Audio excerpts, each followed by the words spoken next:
Hello and welcome back to Aetheral Space 6.9, the very centre of the universe and the final chapter of Arc 6. We are Oh my god, it's a chapter about Tanhony. Exactly. Yes, welcome back. Last time, Wu Ming and the Abyssal Knight went at it. Musashi barely escaped with his life. Regan died while he was trying to rescue him. And Marie was like, "It's been hard, hasn't it?" And then Musashi had his Subaru breakdown in front of the Witch of Greed, and it just all came through. And then she used her super gene powers to make it warm in the snow, and they got rescued. Smile. Yeah. Yep. Did I miss anything? No, you pretty much got String theory, Wu Ming string theory. Oh yeah, so he heals. Wu Ming has some gravity powers as well. Yeah, he can do anything. Musashi watched the stars through the glass, eyes flicking from bright point to bright point, as if he were reading a book of the galaxy. Like an aetheral space. Am I right?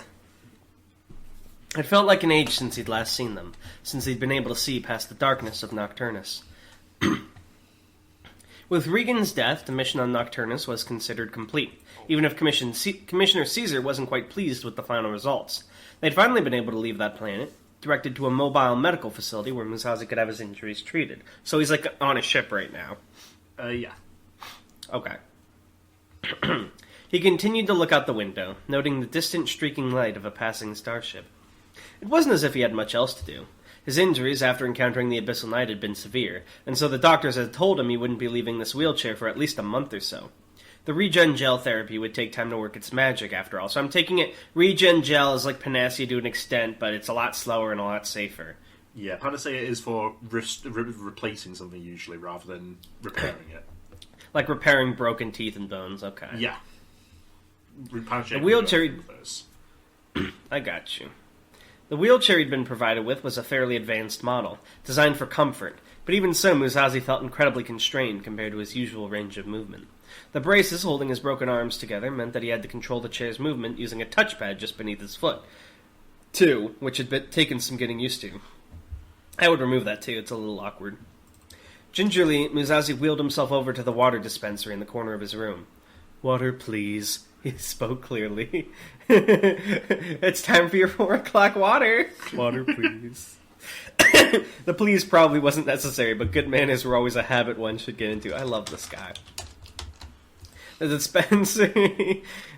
dispensary poured water into a little plastic cup. Moments after it finished, a thin automatic arm protruded from the side of Musashi's headrest and picked up the cup, raising it to his lips. The water was cold as Musashi sipped it, prompting unwanted and intrusive memories of the time he'd spent freezing to death in the wastelands of Nocturnus. The frozen blood in his mouth, the sheer cold blocking his breathing, they were sensations he'd become very familiar with in his dreams over the last few days. Some wounds did not mar the body. Warm yellow light flooded in through the hallway as the door to Musashi's room slid open. Marie leaned against the doorframe, raising an eyebrow as she saw him struggle to drink the water the arm was providing him. "No! That doesn't look too comfortable." She commented. "Give my man a sip!" You know what he needs? He needs that hat from SpongeBob with the straws that go into his mouth. Yeah! Musashi had to agree. As he pulled his chin back, the automatic arm placed the cup down in his armrest before retracting back into the chair. The whirring of the servos was irritating to his ears. "These injuries are the result of my own actions," he replied solemnly. "I'll deal with them." "Still," she sighed, strolling inside, "that looks like a pain. I could give you a hand if you want." Musashi shook his head, ignoring the resultant twinges of pain. "There's no need. I'm not so helpless as to need help drinking." Marie's eyes flicked over to the retracted arm, but she said nothing, mostly because she was interrupted by Winston Grace, who strolled casually into the room as if he lived there. "Hell yes! He's on the team, baby! Let's go! Love the Mets! Love the Mets!" Oh my god, that's what it's all about. He jumped into the air to try and touch the lights above, but fell far short of the mark. Is he in fucking high school? "Hiya, Toy!" he said. Wait, what was his voice again? It was so. "Hiya, Toy!"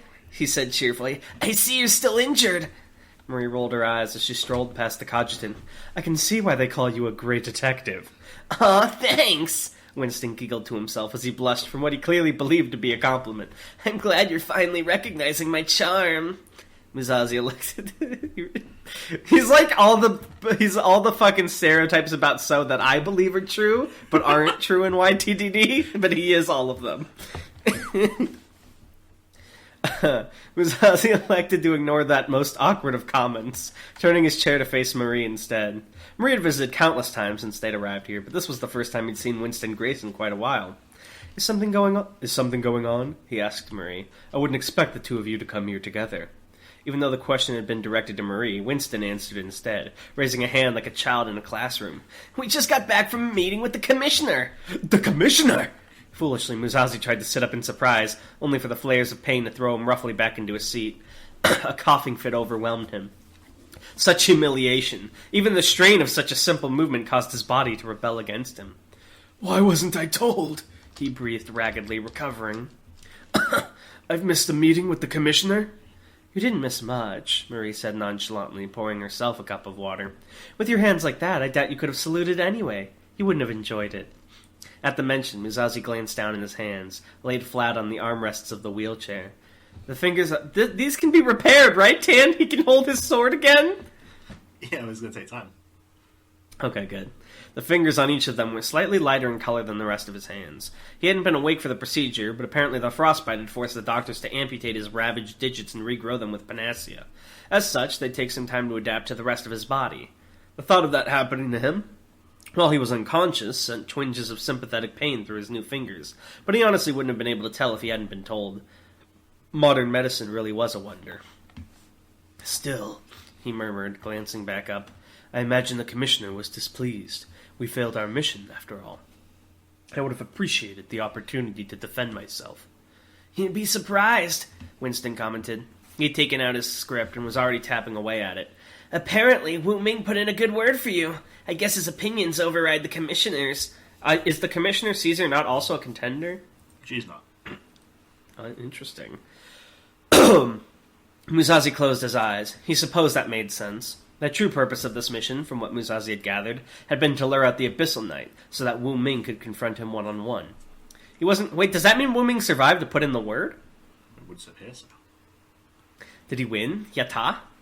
He wasn't quite sure how he felt about being used as bait in that way, but things had worked out for the best, as he understood it. The friendship of a contender was a valuable thing indeed. It would help him and Marie rise up the ranks for sure. Usually he'd feel more excited about that, but his emotions seemed somewhat dull at the moment. The new goal that had come to him made everything else seem so daunting. Well, what was his new goal? Who knows? What could he be thinking of? Leaving the supremacy and joining Dragon. I love Dragon Hatred, actually. Yeah, he took brain damage in the fight. He's like, oh, that's right, why do I remember this guy? He must have been my brother. A toy? He heard Marie say. You still alive?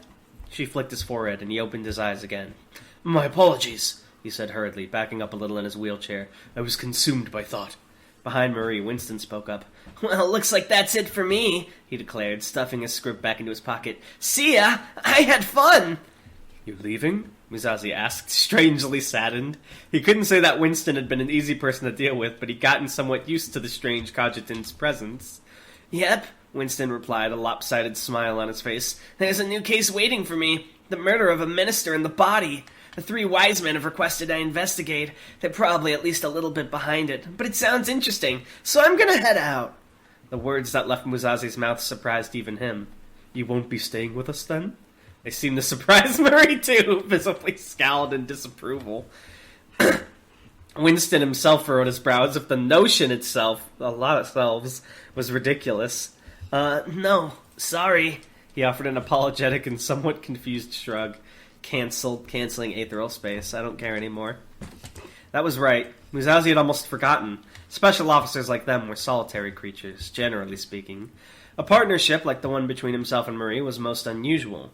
To expect something like that from Winston, too, was bizarre in the extreme. How did they end up teaming up together, Marie and Musashi? He killed a minister without permission, and they were like, follow Musashi around and make sure he doesn't do any more shit he shouldn't. Oh yeah, because he killed Raquel, I forgot. Not Raquel, but go away. That's right. But he killed Goalie, too? Yeah. Oh my god, he really fucking wiped out that planet's government. He didn't give a shit. Friendship lasted only as long as you could see the other party. Musashi smiled bitterly. That's kind of sad. Stay safe, he said softly, meaning it. Winston just vaguely nodded in response, lingering by the door for a second. For the first time since Musashi had met him, he seemed to be having trouble getting words out. The cogitant's eyes flicked towards Marie, and he clicked his tongue. Sorry. I got lost for a second. Someone, DM'd me and my brain short-circuited. No worries. About your, secret, he began. Marie was merciless. You say so much as a word, I'll find you, and I'll kill you. The awkwardness didn't last, and the old familiar grin quickly reappeared on Winston's face. Roger Dodger, he borrowed Marie's phrase, offering an irreverent salute.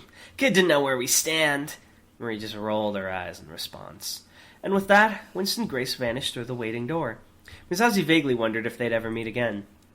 With the sheer size of the supremacy and the difference in their expertise, it seemed unlikely. Still, he supposed anything was possible in a universe like this, in an aetheral space. The door slid shut again. The time, Hang on, I'm so sorry. The door slid shut again. The time had come to voice the thoughts that had been rushing through Musashi's head since he'd woken up.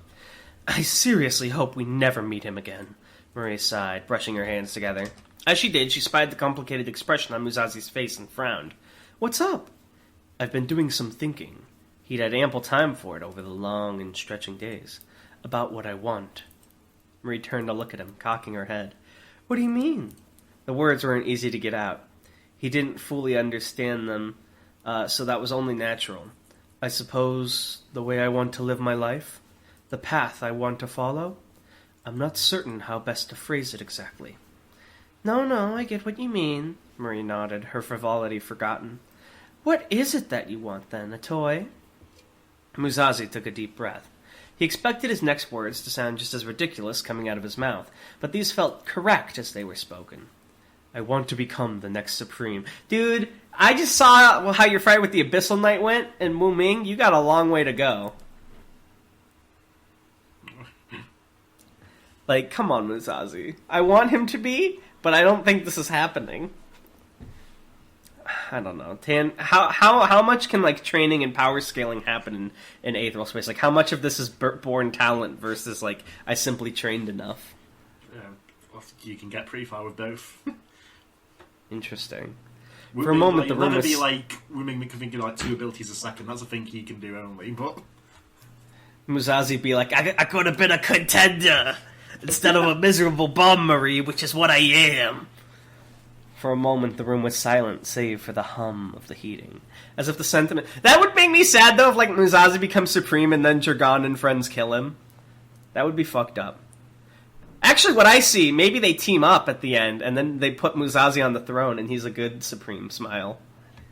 As if the sentiment he'd expressed was taking time to permeate the space. Marie just stared, the thought process visible in her crimson gaze. Outside, the stars twinkled thoughtlessly, bright and merciless in their illumination. It was almost as if this declaration had a solar audience.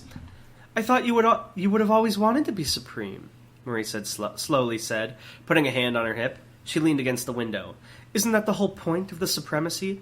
To rise to the top of the pile, right? Musashi nodded. Yes, that was the ideal I held before as well, but only as an ideal. Right now I feel like it's a firm aspiration, something I genuinely want to achieve, whatever it takes. Why? She asked quietly. These thoughts had been broiling in his head for days now. It felt good to let them out, to release them into the world and begin the process of turning them into actions. I believe in the supremacy with all my heart, he explained, as if putting the pieces of his ideals together as he went. I believe in a world where everyone strives to become greater than they were the day before. However, I can't deny the dissatisfaction that is built up in the supremacy. Darkstar, Euron Regan, it's like miasma, that bitterness. I want to improve the supremacy even further, so there's no more reason for that bitterness to exist. It was foolish to voice this ideal. Atoy Musashi knew that. Opening yourself up to others in this way, especially in such poor condition, invited betrayal. Once a dream had been released into the world, it could easily be pilfered by those who coveted it. Oh, that's a fire line. But that's a good line. Marie walked over to the windows, hands clasped behind her back as she observed the stars beyond. As a gene tyrant, Musashi imagined she was much better equipped to appreciate the starlight than himself. What greater insight could she glean, looking at it with such greater eyes? Perhaps she, too, would leave through that waiting door, now that he'd revealed his inadequacy. He couldn't deny that fear lurked within him. Every second before she replied felt like an eternity. She clicked her tongue. "I think I'm with you, Atoy," she finally said. This time, not even the pain could stop him from sitting up in his chair. "Really? Why?" Marie turned to look at him, a cheeky grin on her face. She lifted her hand and rubbed her thumb and forefingers together. "It pays to be friends with a contender. Imagine the dividends I'll get from being pally with the Supreme!" I'm taking sugary sweet damage right now. He smiled to himself. Of course it would be a reason like that. Marie, like him, was too prideful to admit anything else. Her eyes told the true story. If I'm going to... Her eyes told Aetheral space. Detectives regular. Yeah! I don't know why I keep saying that. "If I'm going to do this," he said, taking a deep breath, "if I'm going to become supreme, then I need to become much stronger first." Marie raised an eyebrow. "You want me to buy you some dumbbells?" "Not like that," he laughed, shaking his head. "I need to understand more, to appreciate the source of the rot so I can cure it. I think I need to meet him again, one last time. Dragon Hadrian." Even after their final meeting, this story better continue following Musashi. I want him to be like one of the main characters it swaps to. You know what I mean? Like how books do that. I love when books do that. Smile.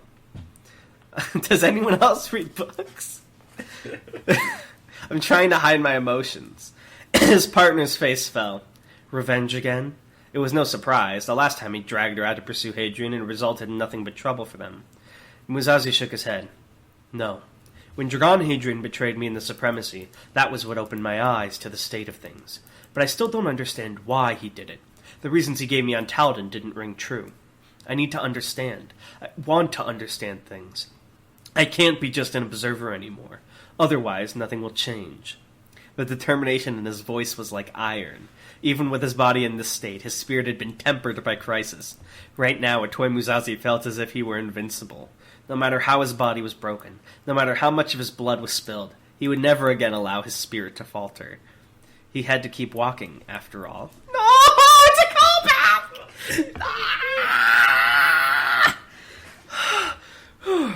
Marie blinked. Killing him. You really, yeah, with my heart. Marie blinked. "You really set on this, huh? It sounds like a bad idea to me." With a smile, Musashi turned to the window, to the field of stars beyond, to the promise, that he would surely be more tomorrow than he was today. So long as that was true, anything was possible. "I'm only human, Marie," he said. "It's natural that I have bad ideas." Oh my god, he's grown so much. I can't even handle it. Growth mindset Musashi? Sigma? The greatest thing my teachers taught me, Marie, was to keep my eyes on my own paper. Fanning out bills. 20% of people are having a girlfriend, Marie. The other 80% are having brains. She's like, no. Oh my god, this... I know, I'm sorry, I know we're supposed to do a reading, but I need like a moment to emotionally recover. There's like so much going on in my heart right now. Perhaps you should read Tanhony. Absolutely, absolutely. The funny thing about maps, Wooming noticed, was that they actually decided where things were. It was true. Maps were constantly being updated, sure, but those updates were built atop respected foundations, and so the bias of the original map makers was passed down the generations. That what was important to them would remain prominent, while the things they disparaged would languish in obscurity, all found out from the origin point. That which decided the shape of the world was the quality of the original maps. If they were sufficient, it would become the basis for all that followed, and their will would flow forth uninterrupted. The centre of the universe was simply wherever people decided to put at the centre of their maps. The Supremacy had very good map makers, and so the very centre of the universe was right here. The Shesha floated in space, silhouetted by a blazing red sun, looking for all the world like a colossal metal starfish. No lights or decorations marred the great starship's exterior. Every inch of the room was occupied by weaponry. gleaming plasma barrels, openings through which insectoid automatics could freely emerge, bombing cannons and cutting lasers. This was a vessel that could oppose a planet by itself, if the Supreme so willed it. As Wu Ming approached the Cheshire in his personal shuttle, he knew he was being scanned and assessed by countless security systems. If his shuttle had been stolen, or he himself showed signs of an abnormal mental state, he'd be blown out of the sky before he could offer so much as a whisper of protest. Against the might of the Cheshire, even the clan of supremacy would be unable to survive. The fact he was still alive meant that he was allowed to proceed. His vessel proceeded on autopilot towards his personal hangar, wings folding away as they became unnecessary. If you're wondering what the barking in the background is, that's just the greed of a beast. Oh. The hangar, dimly lit by landing lights, welcomed him. With the autopilot handling the landing, Wu Ming was free to relax for a moment. He glanced down at his new arm. Panacea truly was a wonder.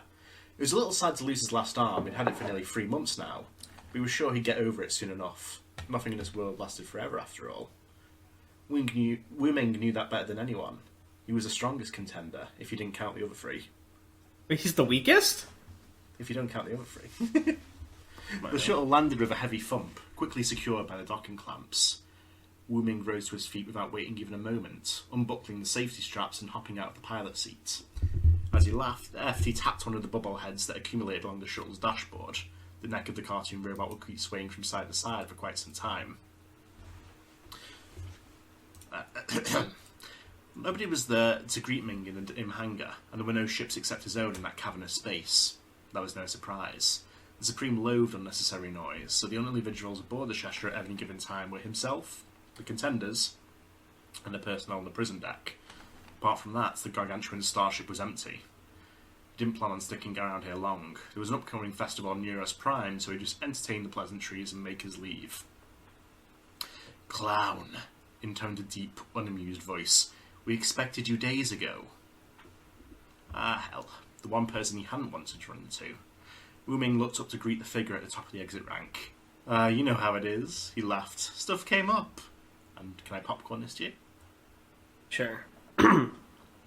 Ming couldn't see Avamon's face, but he was willing to bet the man's... Is it Avamon or Avaman? Avamon. Either one's fine, actually. Avamon's face, but he was willing to bet the man's eyes were narrowed in contempt. Avamon, the first contender, and Digimon, floated inches off the ground as he regarded Ming, as if he was walking tiptoe on the air itself. His dark green cloak billowed around him, the rustling of the cloth echoing throughout the massive chamber. The black glass mask that covered his face provided only the tiniest hints of humanity, the surface sculpted ever so slightly in the shape of a human face. Some people called him Avamon the Announcer, a homage to the death and destruction that inevitably followed his arrival. He was the strongest contender, if you didn't count the other 3. Oh, is that like none of them are the strongest? Yeah. "I'm afraid I don't know how it is," Avamon hissed, his voice dripping with malice. "Why don't you explain it to me?" With that, Avamon slowly floated back down the hall, inviting Ming to follow him. He briefly considered ignoring his fellow contenders. No, his fellow contender, you're right. And taking a different route to his destination, but relented as he decided it wouldn't be worth the headache later. Avamon looked down on Ming, the obvious intent behind his floating, as they moved down the hall. "Well," he prompted again, "care to explain your extended absence, clown?" Ming glanced up at him, a sly smile on his lips and his eyebrows raised irreverently. "I sent word I'd be fighting the Abyssal Knight. Did you never learn to read, Avamon?" The floating man didn't rise to the provocation, instead pressing on with his insistent little voice. "And what was the result of your little fight, clown? Is the Abyssal Knight dead?"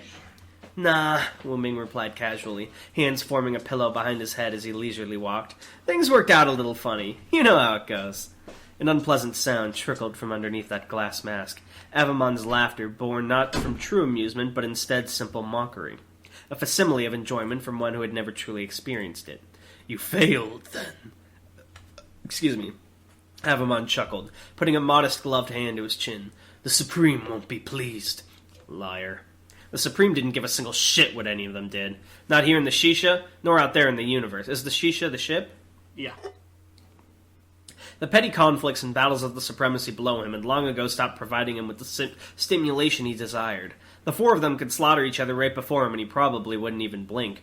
Once someone reached the level that man occupied, all other aspects of existence became irrelevant. Wu Ming didn't say any of that, though. To do so would disturb Avamon's delicate sensibilities. "I'll be sure to offer him my apologies in person," Wu Ming replied easily, the very picture of relaxation. "Don't worry your pretty little head, okay?" "I'm not the one who has to be concerned, clown," Avamon prodded again. "A man who dances as wildly as yourself should make sure of his footing first." Genuine laughter shook Ming's chest.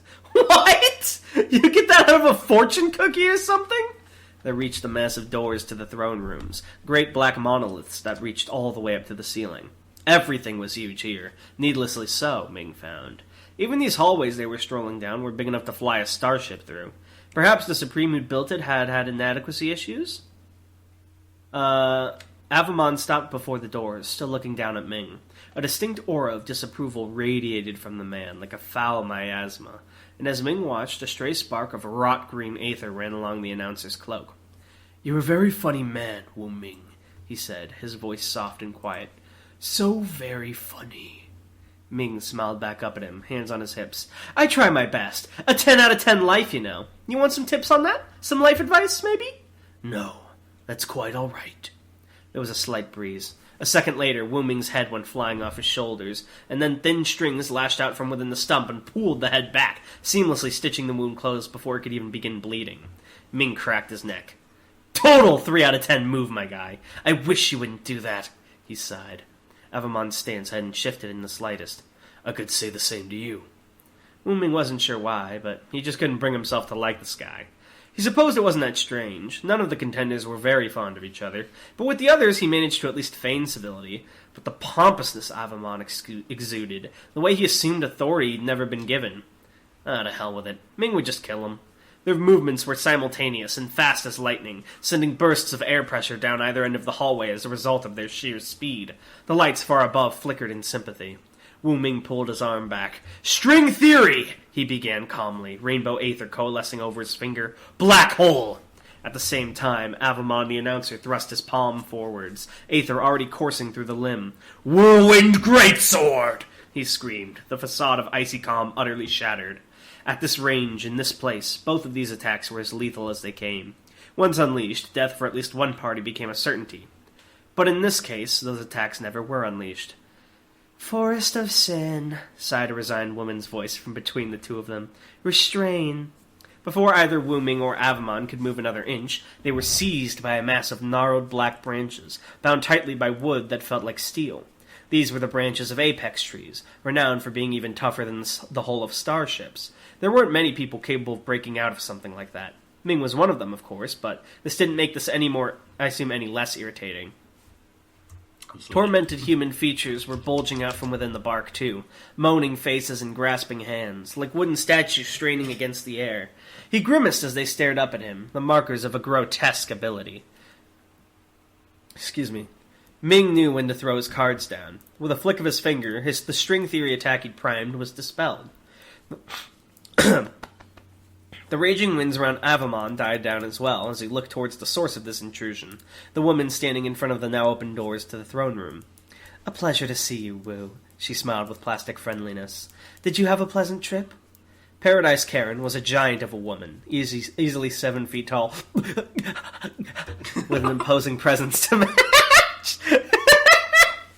Her fashion sense had changed again since the last time Ming had seen her. Garish bright business wear had been replaced with a black and gold militaristic uniform, her head of curly dark hair framed by a collar of golden feathers. She was the strongest contender, if you didn't count the other three. On either side, aether portals were open to her forest of aether portals, and it was through those that the torrent of branches had flooded. Her half-sapient aether ability would have been eager for whatever stimulation was available, Ming imagined. "I'm doing great, Karen!" Is it Karen or Charon? Charon. "I'm doing great, Charon!" Wu Ming called back happily, squirming as he did his best to get comfortable in the wooden stranglehold. 10 out of 10! How about you? Surprised you're not busy plotting with your pal downstairs. Paradise's smile faltered, but only slightly. Wait, is it Charon or Paradise? Her first name's Paradise, second name's Charon. Okay, I'm stupid. Paradise's smile faltered, but only slightly. She was a creature of society, after all. She was used to withstanding insults if it promised to pay off in the future. Her eyes flicked over to Avamon, who was already doing his best to escape, gashes slowly appearing in the branches like they were being hacked at by invisible axes. "How about it, Wu?" she purred. "I'm sure we could kill him right now if we work together. You interested?" "Harlot!" Avamon hissed maliciously. "Witch!" Paradise ignored the results, instead turning back to Ming, awaiting his answer. A stray branch of the Forest of Sin reached out to caress her cheek, but she slapped it away, momentary annoyance crossing her face. Ming considered it. He'd enjoy it if Avamon didn't exist anymore, but losing the opportunity to fight him properly would be atrocious. If he was going to slay the announcer, he'd do it on a fair stage. Still... "Nah," he finally said. "I'm not into that kind of stuff. Let me go, will ya?" Paradise frowned, and when she spoke again her voice was laced with danger. "Well, perhaps I should have the Force just crush you both right now." "We're playing that game, huh?" Ming smirked. "Fine. String theory, wormhole." In an instant, Wu Ming disappeared from his original position, reappearing standing atop the branches of the Forest of Sin, scratching his head irreverently. So much irreverence this chapter. Yeah. No I feel like you discovered a new word. What about some flippantlies or some nonchalantlies?